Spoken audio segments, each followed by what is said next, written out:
had to turn her on. It's like, wait a minute, turn, what?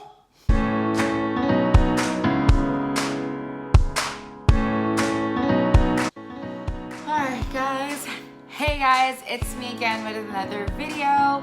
It's gonna be a teaching video today, and let's get started.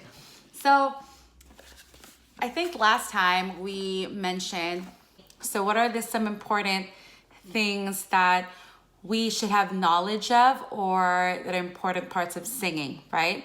Not the elements, but let's say if we do want to take singing lessons, or we do want to start singing, what do we need exactly? So I did mention we need to be able to decipher and know the difference in pitch. So know the difference between a high note, a middle note, or a low note, especially if you are the one making that sound or those sounds, along with knowing the difference between thick and thin sounds. So basically identifying different textures in the voice. So today we're gonna talk about what if I'm off pitch. I have a lot of singers, and I have a lot of students actually that have started with just pitch training with me, whether they are children or they are adults, right? So let's say they want to come into the studio, they want to take singing classes, but there is a slight of a problem that needs to be addressed, and that is they can't hear the sounds that they're making.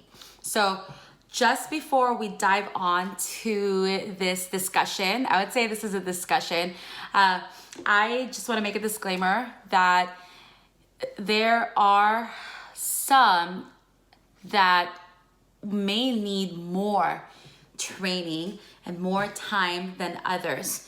So I say be patient with yourself, with your body, and trust the learning process, because it will come, unless you are deep tone deaf. So I think I have a video, and I'm gonna post that up here, but I have a video which I made a couple of months ago, and that topic was, can everyone sing? And I did mention that as long as you understand that when you are upset or like you're happy, that you have a change in your voice, and you can tell that, and you can also tell that that person is upset or happy, and you can tell their emotions through their voice, then yes, you can carry a tune. Does that mean you can sound like the artiste or the artist that you like, or the style that you like? Does it mean that it is suitable for your quality of voice? That may not always be the case, but if you just ask me in general, can everybody sing? I will tell you, as long as you can decipher different emotions in the voice, then definitely you can, and you can produce those sounds as well. So having said that, let's go ahead and dive in. Pitch training is so important.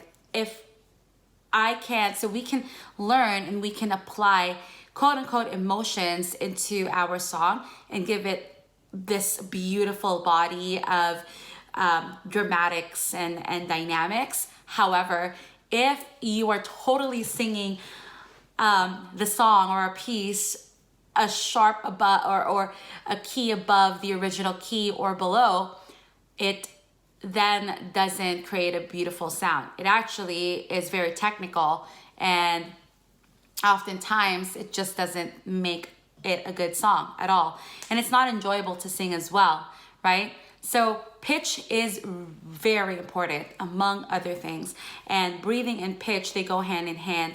So what are some of the reasons that that we are off pitch? So we are off pitch sometimes with the way that we deliver our breathing, right? We may be breathing in too heavily or too lightly, that when we carry out the melody or the tune, oftentimes it may sound a little heavy or too light, which also means that we are quote unquote not supporting the note enough through our proper breathing, or we're giving it too much of a body.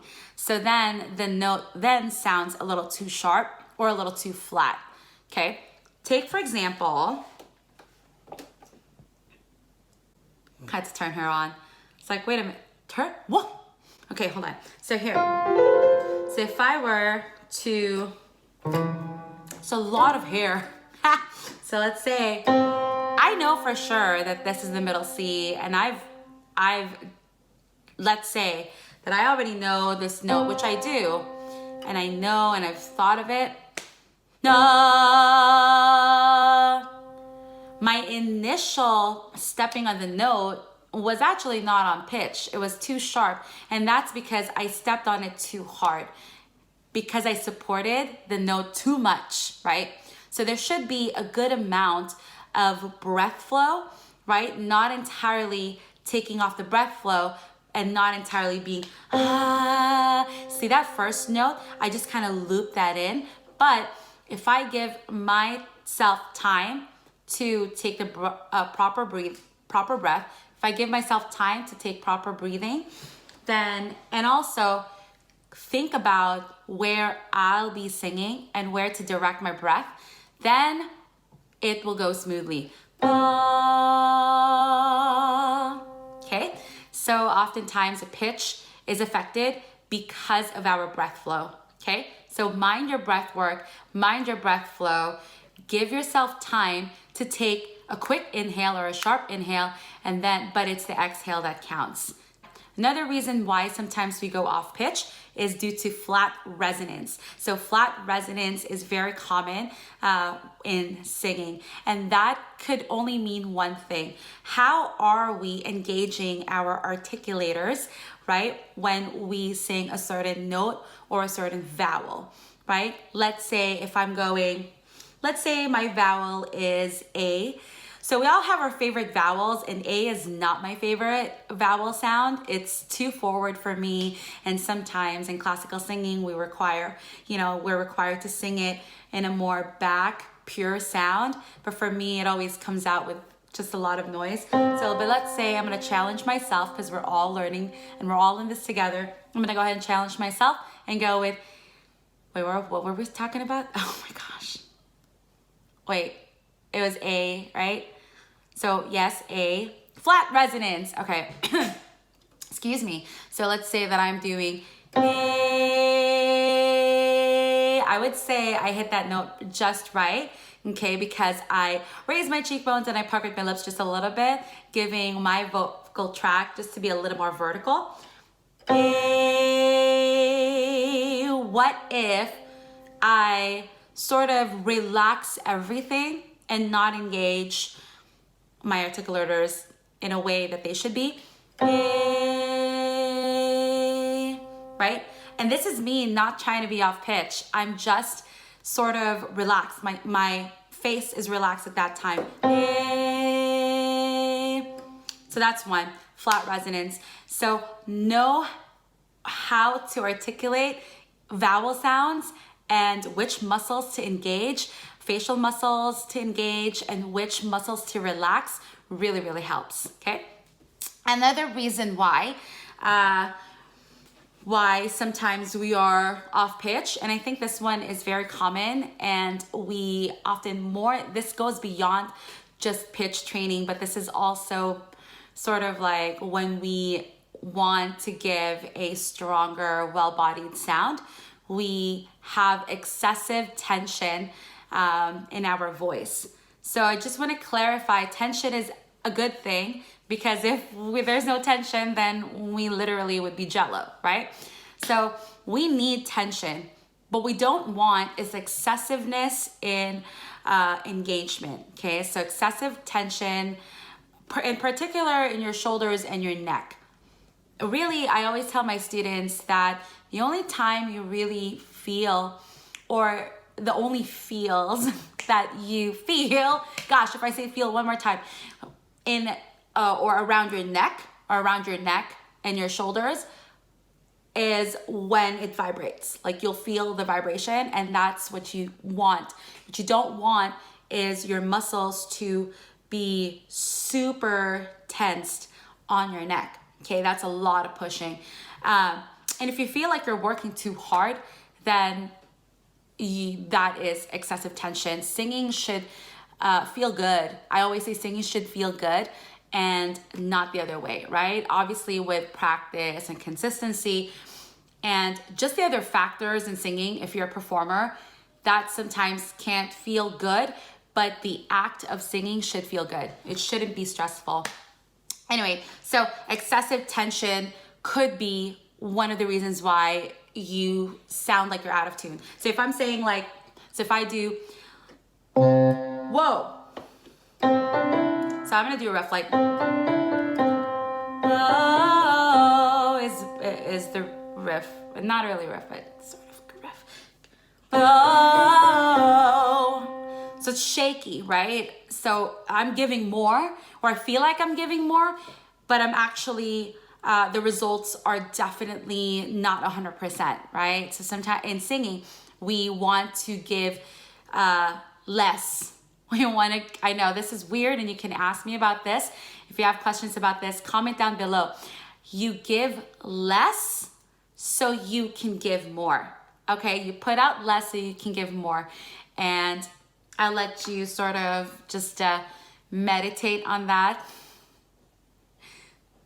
Okay, you're well meditated. So again, a lot of times, excessive tension. We don't need that excessive tension, okay? To get you on that right pitch, relax.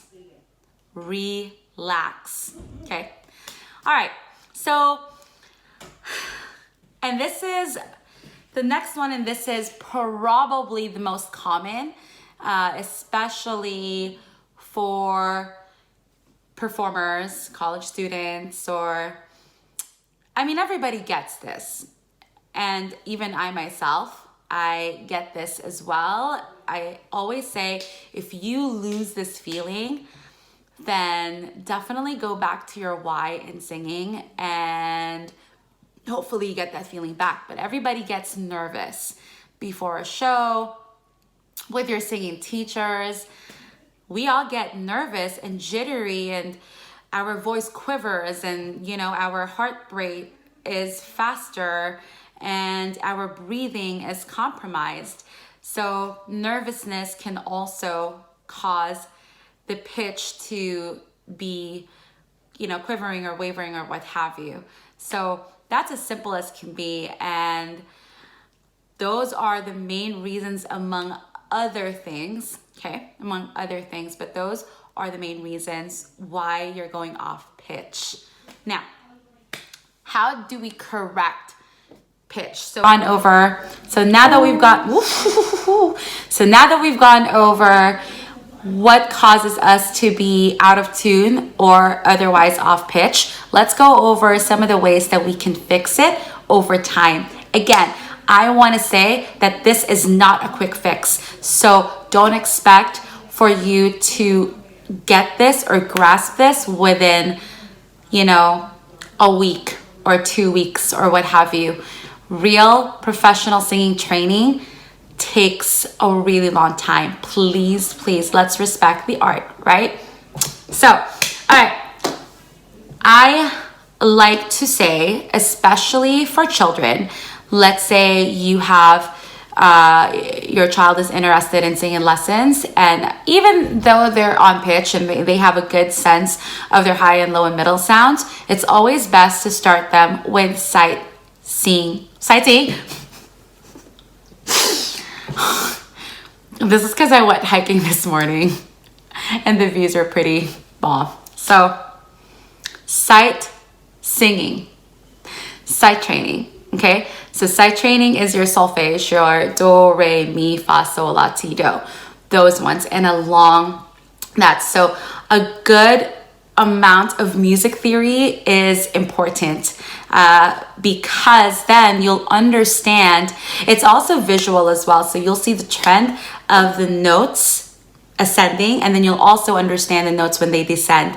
And there's something about just having children and even adults memorize the pitch. So memorize what do sounds like, right? So a middle C do sounds like.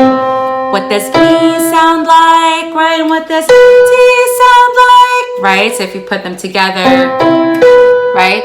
There's that. So memorizing solfege and just understanding music theory can help you a lot. You're not just, what do they call that?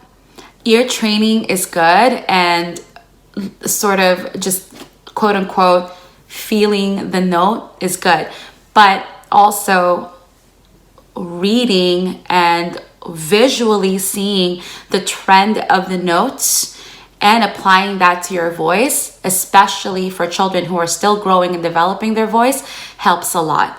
Now, for adult singers, and I say this in the studio, you don't have to know, especially if you're just coming in because you love to sing and you love to go to karaoke, and there's that hurdle. We don't need to know a good amount of music theory. You don't need to read the notes, because somehow your teacher will sort of tell you, okay, this means going louder, this means going softer, or what have you. But it'll still be good for you to be open to that idea. Okay, but for children, I highly recommend they start off with that. For adults, and if you are my student, you will know that I am a huge fan of this, because I think singing is not just listening to yourself. If anything, that is the last piece of the puzzle. But humming, feeling where your sound is transitioning into, is so important. Humming really works. Okay, humming works. So let's say I have, and a good one is just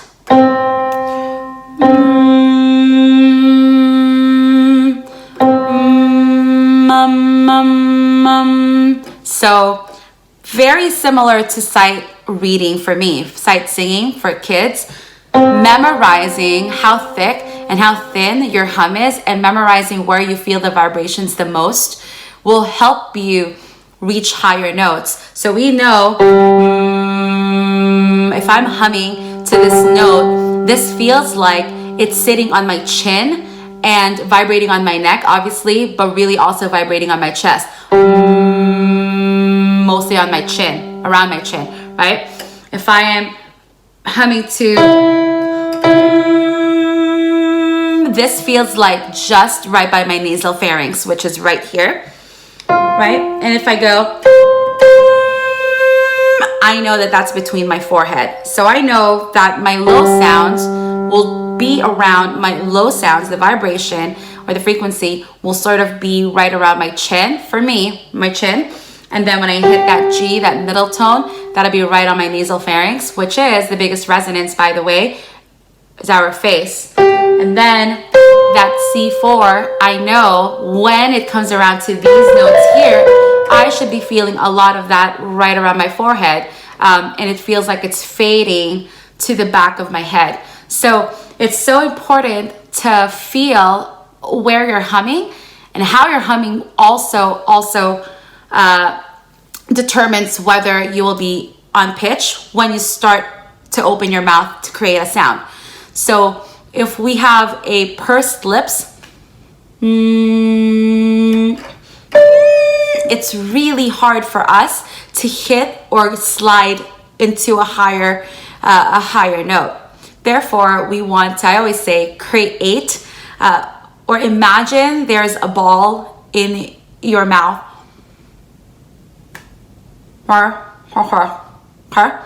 It also is equivalent to like a yawn.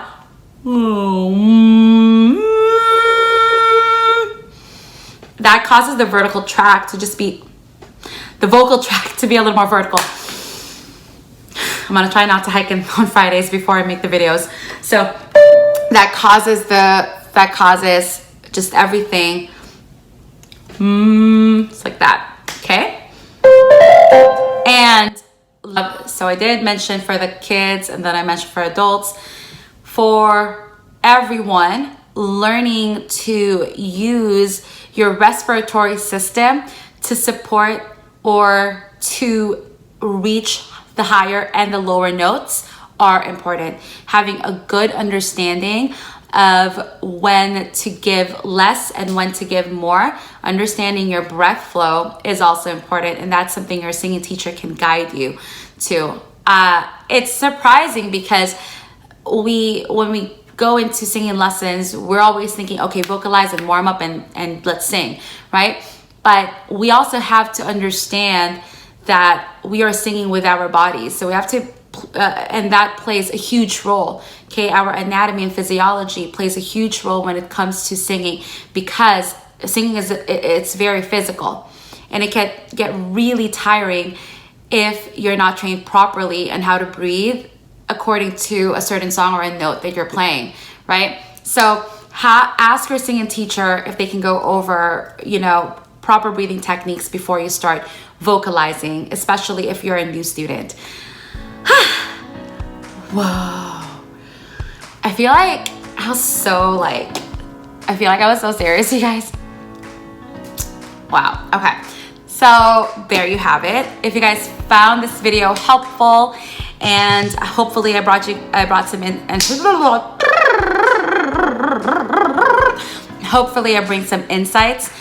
And let me know, you can comment down below if you would like me to go over some pitch training exercises in a video, because I have plenty. So let me know, okay? If you found this video helpful, go ahead and like and subscribe to my channel, and just know that I put out videos weekly.